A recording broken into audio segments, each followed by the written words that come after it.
이 시간은 하나님의 말씀, 성경 공독하는 시간입니다. 하나님의 말씀은 요한복음 1장 12절, 13절, 신약성경 141면에 나와 있습니다. 요한복음 1장 12, 13절, 한 목소리로, 저와 여러분이 한 목소리로 읽고 말씀 함께 나누도록 하겠습니다. 요한복음 1장 12, 13절입니다. 찾으신 줄 알고 우리 함께 합독하겠습니다. 영접하는 자, 곧 그 이름을 믿는 자들에게는 하나님의 자녀가 되는 권세를 주셨으니 이는 혈통으로나 육정으로나 사람의 뜻으로 나지 아니하고 오직 하나님께로부터 난 자들이니라. 아멘. 옆 사람 축복합니다. 하나님이 아버지 되십니다. 하나님의 사랑을 듬뿍 받으세요.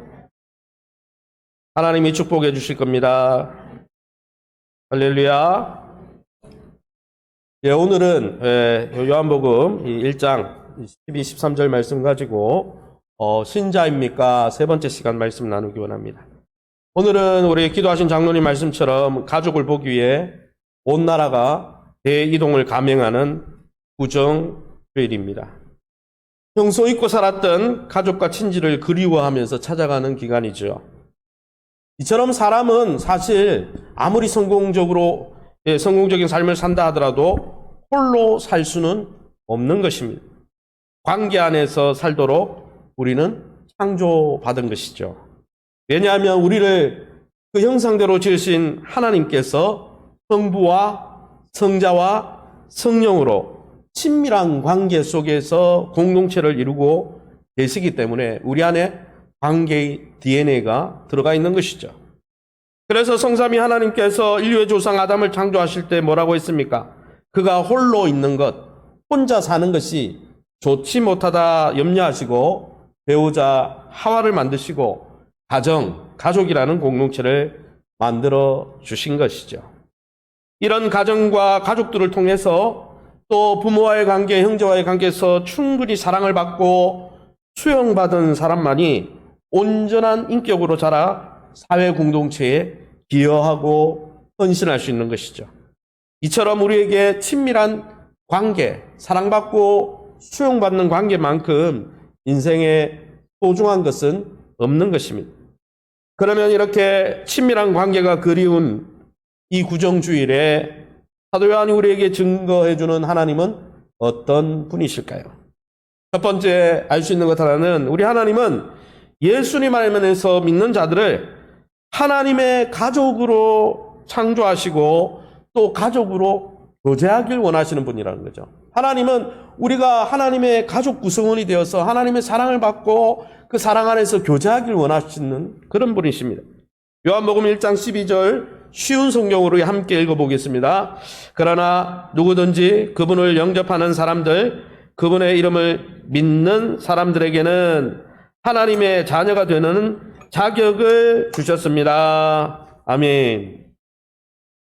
믿는 사람들에게는 하나님의 자녀가 되게 하셨다는 것이죠. 사도 요한은 1장 12절 말씀에 믿으면 어떤 일이 일어나는가? 믿는 자들의 믿음의 결과가 무엇인가를 뭐라고 설명합니까? 하나님의 자녀가 되는 것이다. 이렇게 설명하고 있습니다. 그러면 믿으면 어떤 복을 받는다, 믿으면 어떤 세상에 아주 축복을 받는다, 이렇게 여러 가지로 묘사할 수 있을 텐데, 천국 간다, 여러 가지 이야기를 할 수 있을 텐데, 왜 믿음의 결과를 사도 요한은 하필 하나님의 가족이 된다, 하나님의 자녀가 된다, 이렇게 표현했을까요?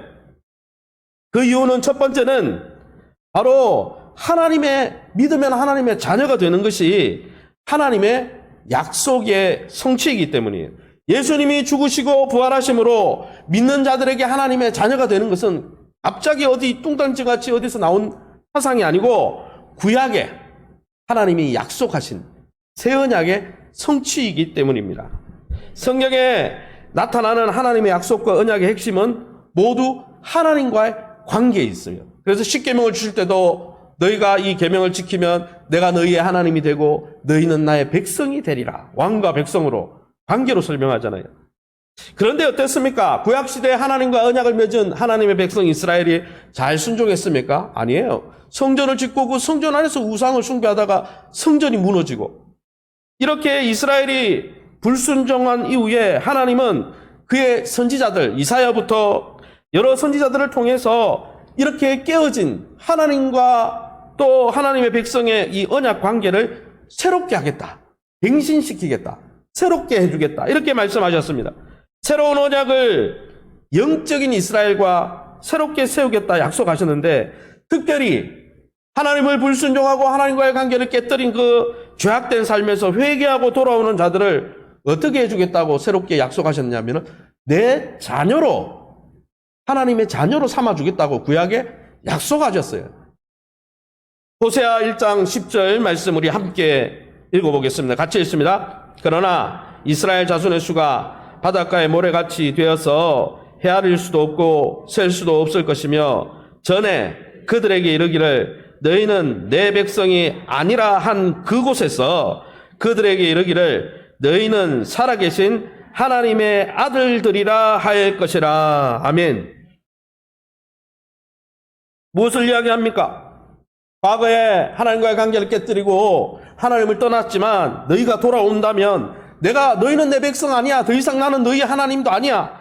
이렇게 말한 그 자리에서 어떻게 해주겠다는 거예요? 나는 너희 아버지가 되고 너희는 내 자녀가 되게 해주겠다. 이제는 하나님의 백성이 아니고 하나님의 자녀, 가족이 되게 해주겠다. 더 강하게 약속해 주셨다는 것이죠. 이렇게 여러분, 구약에 하나님께 돌아오고 하나님께 회개하고 돌아오는 자들을 하나님의 아들들, 자녀가 되어주겠다고 약속하신 것을 누가요? 예수님이 오셔서 그 약속을 이루어 주신 것입니다. 그러므로 여러분, 구약에 약속된 대로 신자들을 하나님의 자녀로 삼아주시는 것이죠. 회개하고 새 언약의 주인 되신 예수님을 주인으로 모신 자들에게 어떻게 해주는 거예요? 하나님의 자녀의 복을 주시는 것입니다. 할렐루야.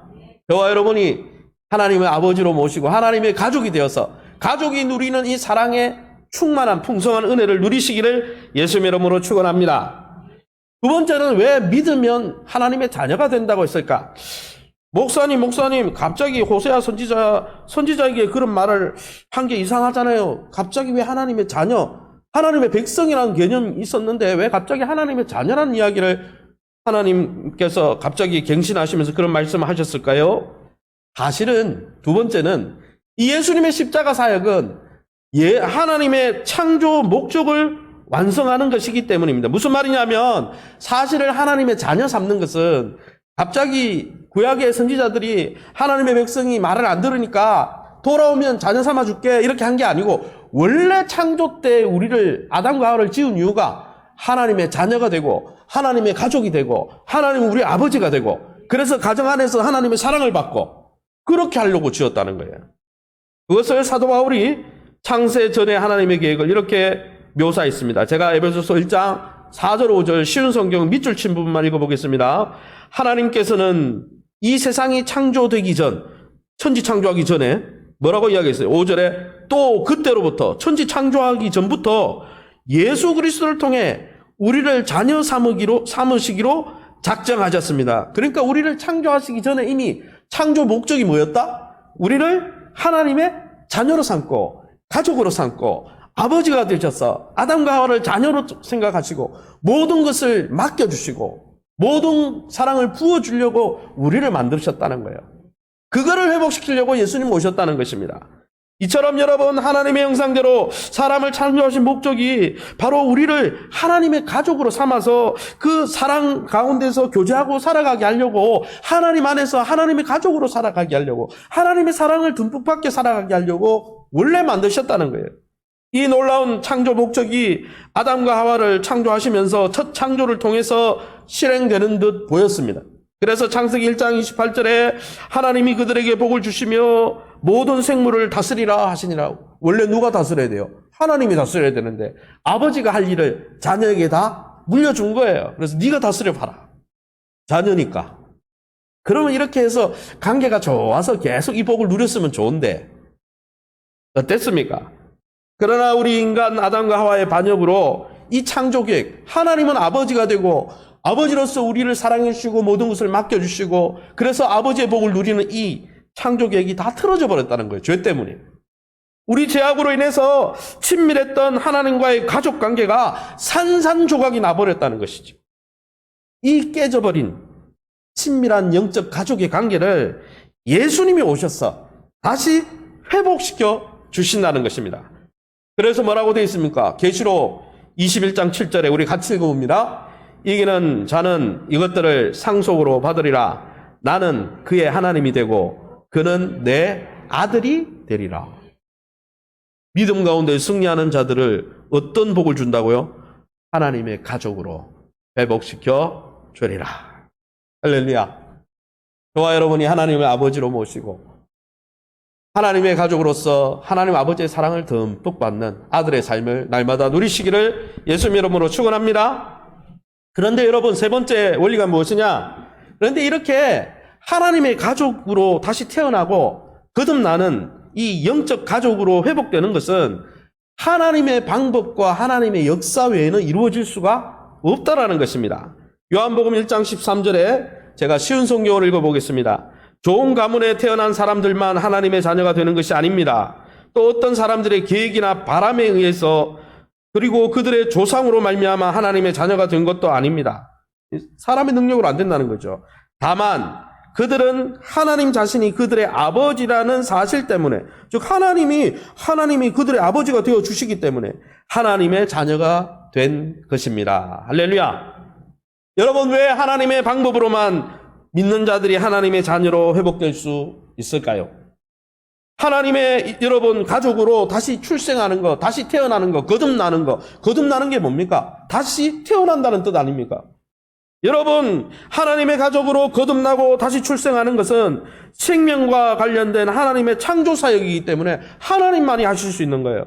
여러분, 첫 창조 때 아담과 하와가 진화론자들이 이야기하는 것처럼 무에서 무기물이 어떻게 돼가지고 인간 스스로 존재하고 인간 스스로 태어난 겁니까? 그러면 지금도 엄마 자궁에서 나오면 안 되고 무기물에서 이렇게 어떻게 진화돼가지고 나와야죠.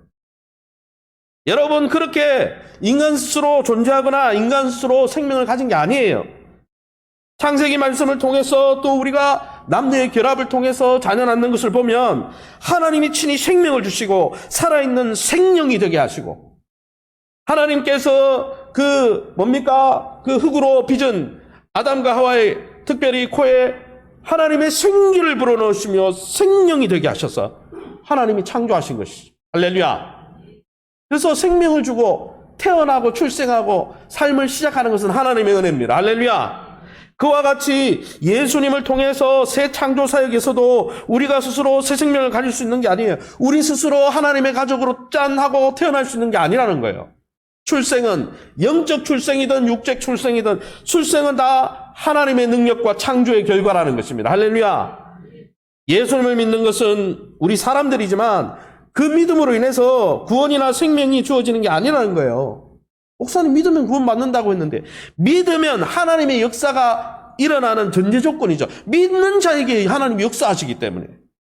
믿기 때문에 내가 막 긍정의 힘에서 막 자꾸 믿고 하면 뭐 일이 턱 터지는 게 아니고, 하나님을 믿는 자들에게 창조하시는 분이기 때문에 하나님이 믿는 자들을 하나님의 자녀로 태어나게 하시고 출생하게 하시고 예수 그리스도의 보혈과 부활의 능력으로 다시 태어나게 하시는 것입니다. 할렐루야. 사랑하는 성도 여러분, 이 예수님을 왕과 주인으로 믿고 영접하셨습니까? 자신의 죄를 회개하고 예수님을 왕과 주인으로 영접한 신자들에게는 하나님의 자녀가 되게 해주겠다는 구약의 그 언약의 말씀, 하나님의 창조의 목적을 기억하고 있습니까? 예수님을 영접함으로 내 하늘 아버지 되신 하나님과 교제하면서 지금 가족으로서 기쁨을 누리고 있습니까? 가족은 함께 동거하고 교제하면서 어려움이 오거나 고통이 올 때 함께 나누고 이겨낼 수 있도록 격려해주는 공동체입니다. 하나님은 예수 안에서 우리 신자들을 하나님의 가족으로 끝없이 사랑으로 대해 주십니다. 우리의 필요에 민감히 반응해 주시고 자녀된 우리가 부르짖을 때 풍성히 채워주길 원하십니다. 우리 아버지시기 때문에.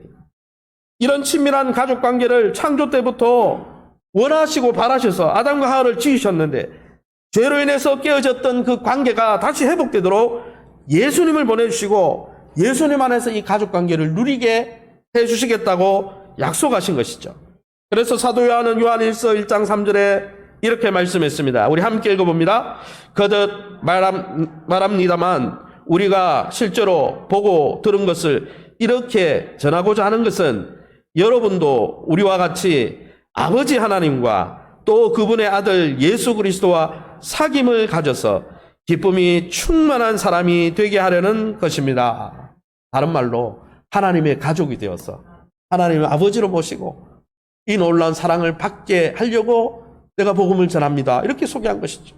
사랑하는 성도 여러분, 아무쪼록 예수님 안에서 주어진 하나님의 가족됨의 이 축복을 매일매일 누리면서 하늘 아버지의 놀라운 사랑을 매일 받고 매일 그 안에서 기뻐하시는 저와 여러분 다 될 수 있기를 예수님 이름으로 축원합니다. 그러면 여러분, 예수님 안에서 하나님의 가족이 되어서 하나님의 사랑을, 하나님의 은혜를 듬뿍 받고 살아가는 이 복, 이게 진짜 복이잖아요. 이 복을 어떻게 하면 이 땅에서 살아가면서 빼앗기지 않고 계속 누릴 수 있을까요? 계속 누려야 되지. 작년에는 누리는데 올해는 못 누리고, 옛날에 첫사랑이 있을 때는 누렸는데 지금은 못 누리면 그건 안 되잖아요. 어떻게 하면 하나님의 가족으로 누리는 이 자녀의 복을 계속 누릴 수 있습니까? 두 번째 원리는 예수님 안에서 하나님의 가족으로 이 삶을 계속 누리길 원하면 우리의 영적 무지와 자기 고집을 경계하고 매일 부인해야 한다는 거예요. 우리가 하나님의 자녀로 살아가지 못하도록 우리의 영적 무지와 우리의 고집이 막아선다는 것입니다. 그래서 그걸 잘 부인하고 십자가 못 박아야 이 삶을 누릴 수 있다는 것입니다. 요한복음 1장 10절입니다. 우리 쉬운 성경으로 같이 읽어보겠습니다. 참비시 되신 말씀이 세상에 계셨습니다. 세상은 그분을 통하여 지음을 받았는데도 그분을 알지 못하였습니다. 왜? 여러분, 온 천하를 만드시고 지금도 다스리는 하나님을 아버지로 모시는 복은 참 엄청난 복이죠. 그런데 여러분, 왜 세상 사람들이 또 불신자들이 이 복을 누리지 못하고 실패하는 걸까요? 그 이유를 사도 요한은 10절에서 그들이 제대로 그분을 알지 못하기 때문이다 했습니다. 그래서 여러분, 우리가 하나님의 가족으로 하나님의 가족의 복을 계속 누리려면 어떻게 해야 됩니까? 첫 번째 원리가 이것입니다. 창조주의자 왕 되신 예수님을 제대로 알지 못했기 때문에 불신자들이 이 복을 누리지 못하니까 우리는 이 예수님을 계속 알아가야 된다는 것입니다. 그리스도를 아는 지식 가운데 자라가야 한다는 것입니다. 할렐루야. 사실 예수님의 기적을 보았을 때 많은 사람들이 예수님을 피상적으로 쫓아다녔습니다. 즉 예수님을 피상적으로 쫓아다녔다는 것은 예수님을 창조주나 하나님의 아들로 알아서 쫓아다닌 게 아니고 그냥 거 가니까 막 오병이어로 막 떡 주고 막 갑자기 막 음식도 해결해 주고 또 병도 고쳐주고 그러니까 그런 필요 때문에 따라다닌 거예요. 예수님을 그들의 삶의 주인과 왕으로 믿지 않았어요. 그냥 필요 때문에 따라다닌 거예요. 그래서 어땠습니까? 자신의 기대를 충족하고 채워줄 때는 예수님을 잘 따라다니다가 어떻게 합니까? 자신들의 기대와 그 요구 조건을 좌절시키고 들어주지 않을 때는 어떻게 합니까? 가차없이 예수님을 떠나고 거부했습니다. 왜요? 그들 삶 속에 여전히 자기가 주인이었기 때문에 내한테 이로우면 따라다니고 내가 주인이니까 내한테 안 이로우면 예수님 버려버리는 거예요. 목사님 그런 게 어디 나옵니까? 요한복음 6장에 나옵니다. 제가 읽어보겠습니다. 밑줄 친 부분만 읽겠습니다. 제자 중 여럿이 듣고 말하되 이 말씀은 어렵도다. 누가 들을 수 있느냐 한데 61절에 예수께서 이르시되 이 말이 너희에게 걸림이 되느냐.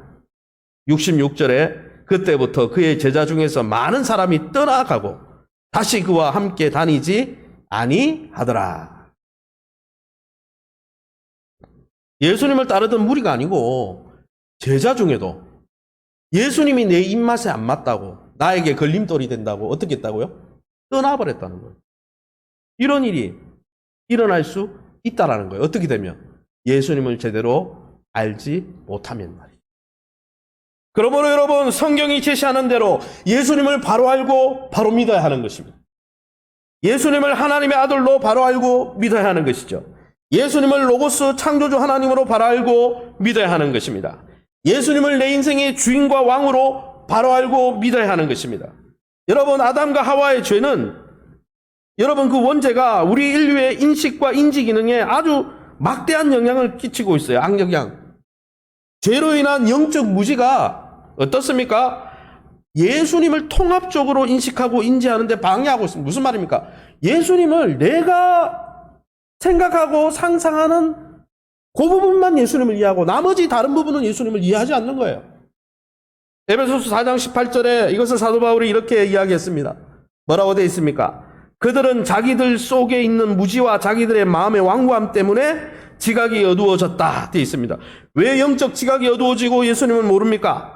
불신자들과 우리 안에 우리들 속에 있는 뭐요? 무지 때문에. 두 번째는 우리의 마음에 있는 완고함, 고집 때문에 지각이 어두워졌다고 그랬어요. 첫 번째는 뭐예요? 우리의 영적 무지 때문에, 죄로 들어온 우리의 무지함 때문에 예수님을 통합적으로 모르는 거예요.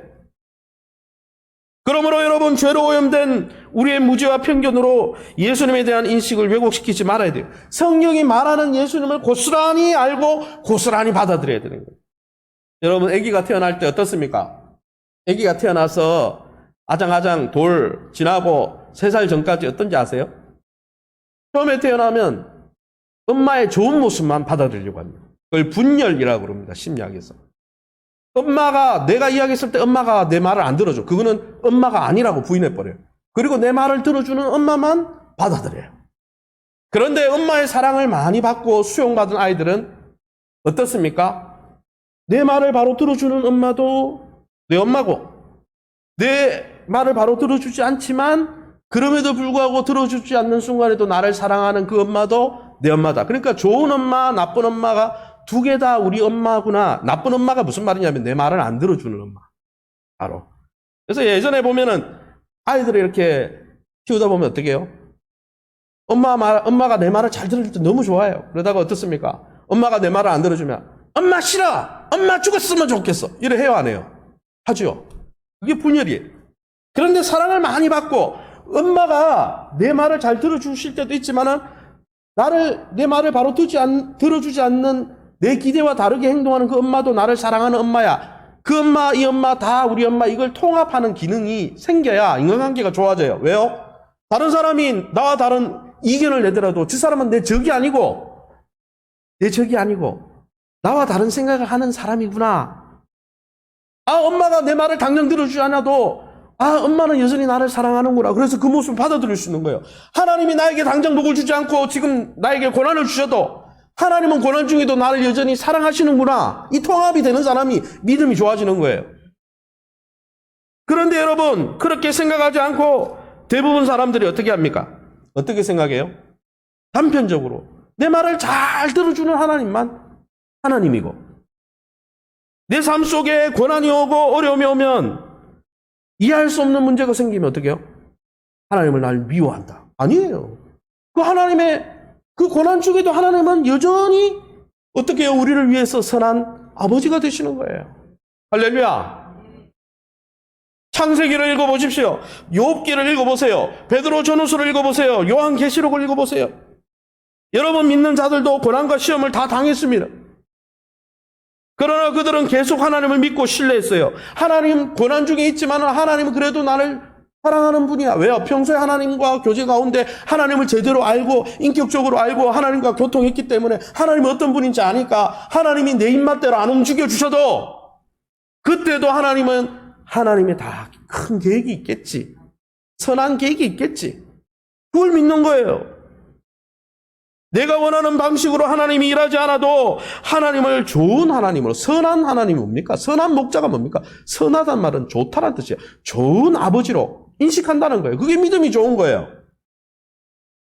다윗이 시편 23편 여러분 잘 알잖아요. 선한 목자 대신 하나님 대해서 묘사한 이 시편 23편이 상황이 좋을 때 기록된 건지 아십니까? 아니에요. 적군에게 쫓길 때, 심지어 장인에게 쫓기고 있을 때 선한 목자다라고 이야기한 거예요.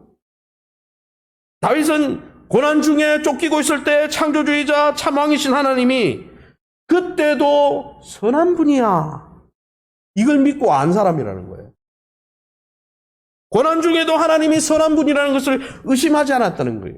이게 이런 통합적인 지식과 이해가 있어야 신앙생활을 제대로 하는 거예요. 안 그러면 어떻게 합니까? 시험이 조금 오면 하나님 떠나버리는 거예요. 제자들 중에 이 말은 어렵다. 나는 이런 예수님은 못 받아들이겠어. 그러고 다 떠나버리는 거예요.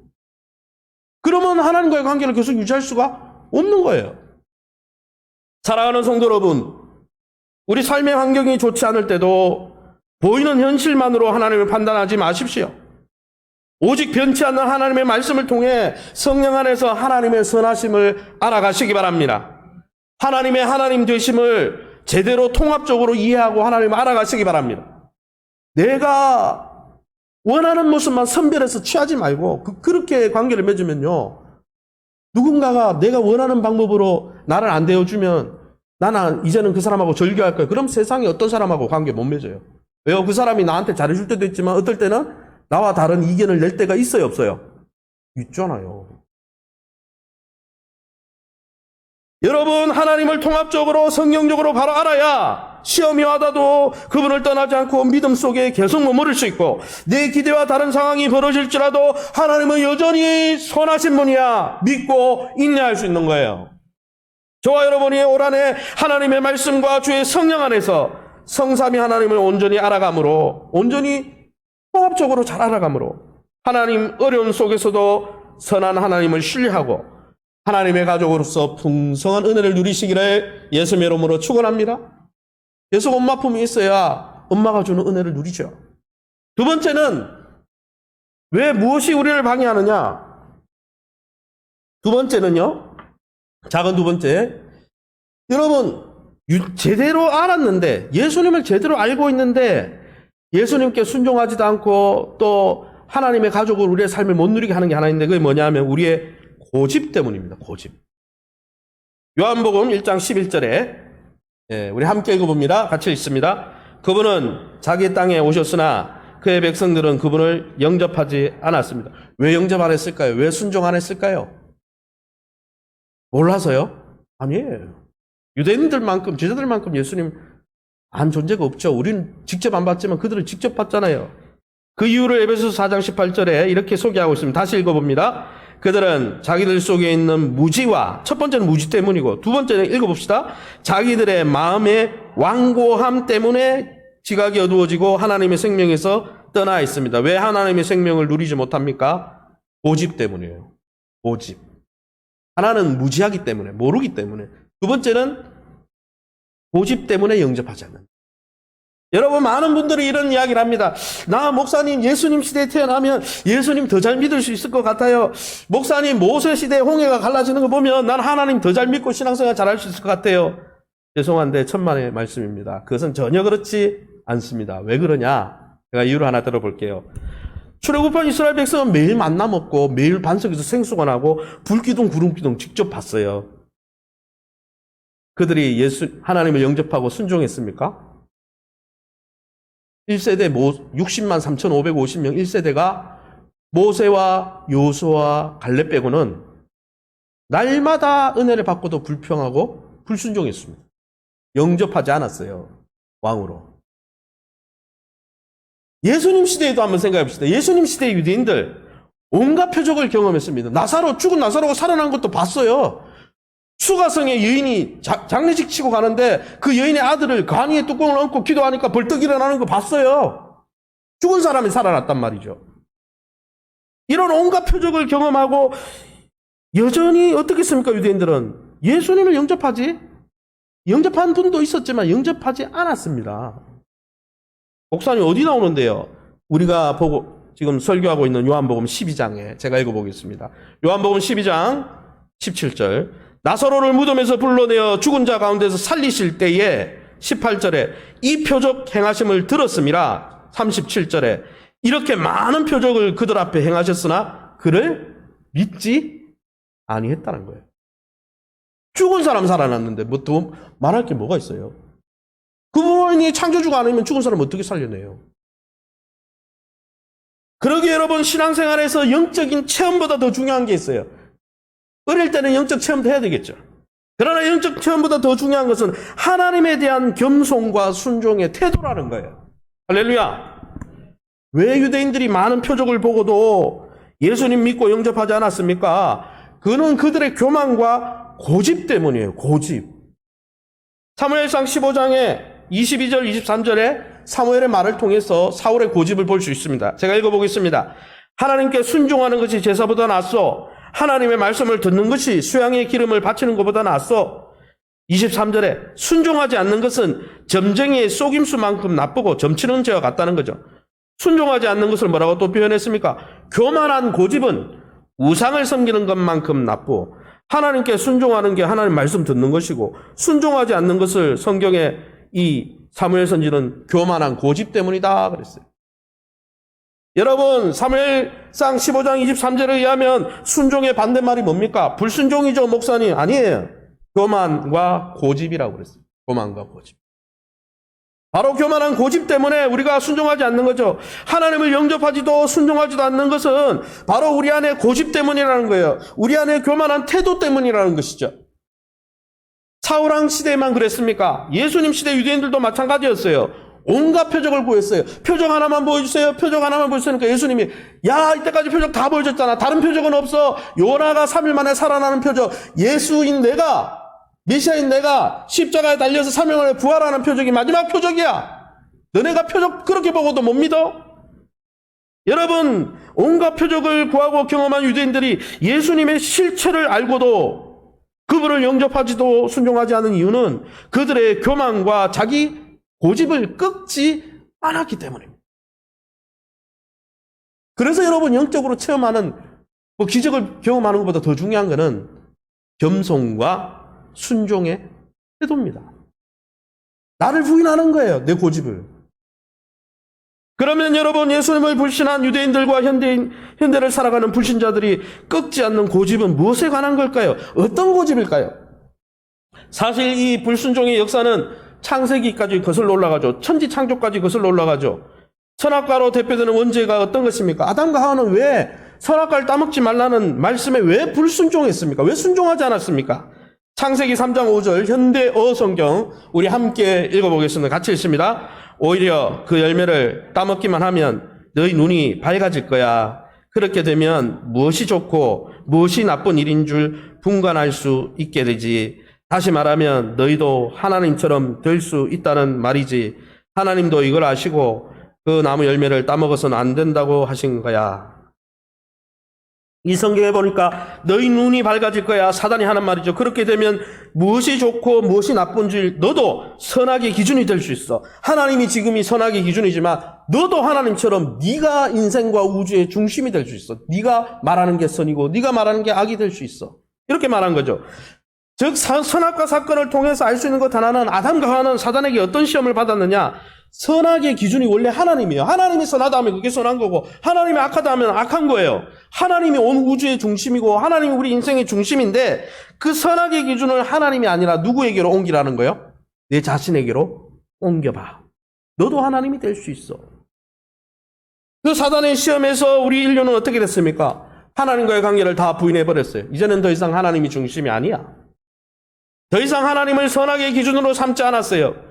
오히려 자기 자신을 선악의 기준으로 삼았어요. 나만 좋으면 선인 거예요. 요즘 시대가 그렇죠. 인생의 기준과 중심을 하나님에게서 나에게로 끌고 왔다. 하나님이 왕이시고 하나님이 주인이시고 하나님이 중심이고 하나님이 기준인데 그 기준을 나에게로 옮겨버린 거예요. 그래서 아담과 하와 이후의 모든 인류는 지금도 자기가 내가 내 인생의 주인이야. 내가 세상의 중심이야. 내가 기준이야. 이 훈련을 하고 있는 거예요. 모든 것을 자기 중심으로 판단합니다. 즉 원죄 이후의 모든 인생은 자기 자신을 인생의 주인으로 삼는 사고와 행동을 지속적으로 반복하고 있어요. 내가 내 인생의 주인이야. 내가 내 인생의 주인이야. 그걸 계속 반복하고 있는 거예요. 훈련하고 있는 거예요. 이런 자기 중심적인 삶을 포기하고 싶지 않기 때문에 내가 왕이고 내가 주인이고 내가 중심이 되는 걸 포기하기 싫기 때문에 예수님이 주인이라는 걸 알고 예수님이 창조주라는 걸 알고 예수님이 표적을 통해서 죽은 사람을 살리는 하나님임을 알매도 나는 내가 계속 왕이 되고 싶어요. 그래서 예수님을 부인한 겁니다. 하나님이 아니라 내 자신이 온 세상의 주인이 되고자 하는 고집 때문에 예수님을 주인으로 모시길 거부한 것입니다.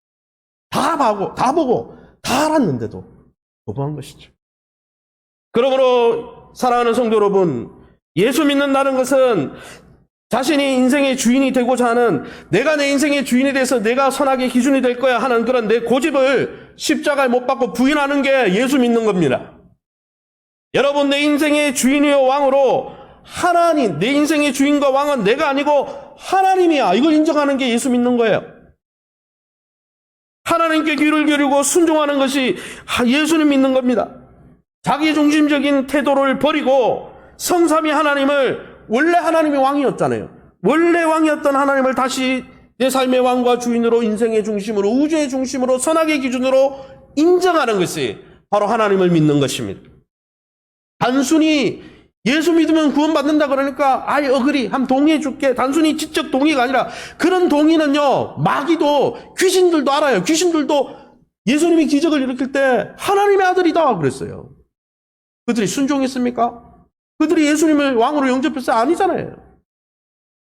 단순히 지적인 동의를 넘어 관계의 초점과 지향성을 바꾸는, 하나님을 왕으로 모시는 전인격적인 변화가 바로 신앙생활인 거예요.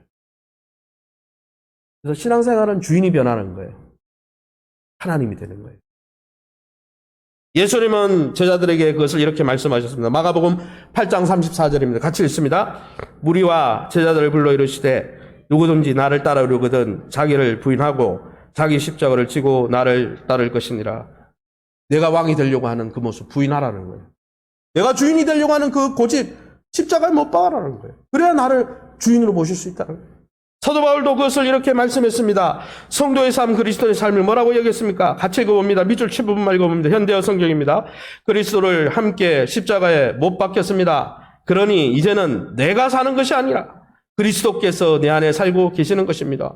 육체적으로는 사도 바울이 살고 있는데 왜 내가 사는 게 아니라고 합니까? 내가 주인으로 사는 게 아니고 이제 내 삶의 주인은 누구다? 예수님이다. 그게 십자가를 믿는다는 뜻이다. 이제 말씀을 정리하겠습니다. 매일 예수 그리스도가 내 삶의 주인으로 인정되고 있습니까? 내가 주인이 되지 않기 위해 내 고집과 아집을 십자가에 못 박고 부인하고 있습니까? 그 교만과 자기 고집을 십자가 위에 못 박고 부인할 때만이 예수님이 왕이 되실 수 있습니다. 그리할 때만이 예수님의 음성에 귀 기울여 순종할 수 있습니다. 내가 시퍼렇게 살아있는 동안에는 주님을 왕으로, 주인으로 모실 수가 없는 거예요. 그러면 하나님의 가족의 복을 누릴 수가 없는 거예요. 그러므로 사랑하는 성도들이여, 내가 내 삶의 주인이 되고자 하는 죄성을 매일 십자가에 못 박으시기 바랍니다. 내 고집과 아집과 경험대로 살고자 하는 그릇된 생각을 십자가에 못 박고 매일 부인하시기 바랍니다. 그리할 때 주님 안에 거할 수 있습니다. 주님 안에 거할 때 하나님의 자녀로 풍성한 삶을 살 수 있습니다. 아무쪼록 하나님의 말씀과 주의 성령 안에 거함으로 예수님을 인격적으로 통합적으로 알아가시면서 매일 그분 앞에 내 고집과 아집을 십자가에 못 박고 예수님을 나의 주인, 나의 왕으로 인정하면서 하나님의 가족으로서 누리는 특권을 계속 누리시기를 예수님의 이름으로 축원합니다. 제가 한번 기도하겠습니다. 하나님 아버지, 감사합니다. 구정주를 맞이해서 우리가 얼마나 관계 중심적인 존재인지 알게 해주시니 감사합니다. 무엇보다도 하나님의 자녀 삼아주시고 가족 삼아주시고 예수 안에서 하나님 정말 예수님의 피값과 죽으심으로 희생과 섬김으로 우리를 하나님의 자녀 삼아주시면 감사합니다. 매일매일 우리가 하나님은 영적으로 무지해서 하나님의 선한 하나님임을 고난의 순간에도 시편 23편을 기록한 다윗처럼 고난의 현장 속에서도 주님은 선한 분임을 잊지 않고 믿을 수 있도록 죄와 계시의 성령을 부으시고 주의 말씀을 깨닫게 하셔서 그리스도를 아는 지식 가운데 자라가게 도와 주시옵소서. 더불어서 하나님, 정말 모든 것을 알고 모든 것을 경험했음에도 불구하고 우리의 살아있는 자아와 혈기와 분노와 우리의 고집과 아집이 살아 움직이려고 할 때마다 십자가에 못 박고 부인하며 나는 내 인생의 왕이 아니야, 나는 세상의 주인과 중심이 아니야, 하나님이 중심이야, 하나님이 왕이야 고백하며 신하며 하나님의 가족으로서의 특권을 놓치지 않도록 축복해 주시옵소서. 모든 영광 하나님께 돌려드리며 예수 이름으로 기도합니다.